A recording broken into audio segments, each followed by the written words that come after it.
रचना। बचपन से ही उनकी कविता, छंद और भाषा में अद्भुत प्रतिभा का आभास लोगों को मिलने लगा था। उन्होंने पहली कविता 8 साल की उम्र में लिखी थी और 1877 में 16 साल की उम्र में उनकी लघु कथा प्रकाशित हुई थी।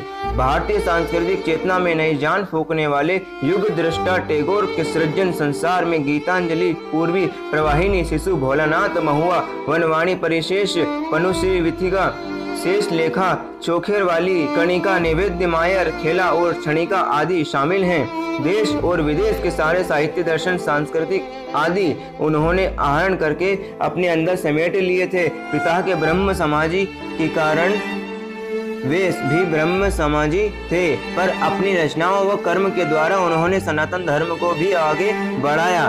टैगोर ने करीब 2230 गीतों की रचना की। अनुवाद। मनुष्य और ईश्वर के बीच जो चिरस्थायी संपर्क है, उनकी रचनाओं के अंदर वह अलग अलग रूपों में उभर आता है। साहित्य की शायद ही ऐसी कोई शाखा हो जिनमें उनकी रचना न हो। कविता, गान, कथा, उपन्यास, नाटक, प्रबंध, शिल्पकला, अब सभी विधाओं में उन्होंने रचना की। उनकी प्रकाशित कृतियों में गीतांजलि, गीताली, गीति माल्य, कथा को कहानी, शिशु, भोलानाथ, कणिका, क्षणिका, खेया आदि प्रमुख हैं। उन्होंने कुछ पुस्तकों का अंग्रेजी में अनुवाद भी किया। अंग्रेजी अनुवाद के बाद उनकी प्रतिभा पूरे विश्व में फैली। प्रकृति का सानिध्य। टैगोर को बचपन से ही प्रकृति का सानिध्य बहुत भाता था।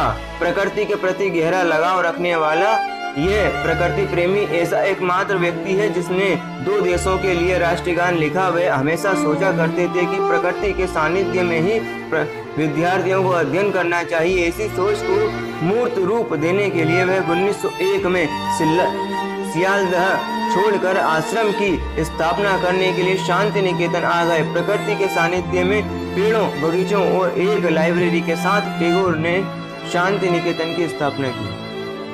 तो हाय गाइस, अभी के लिए इतना ही।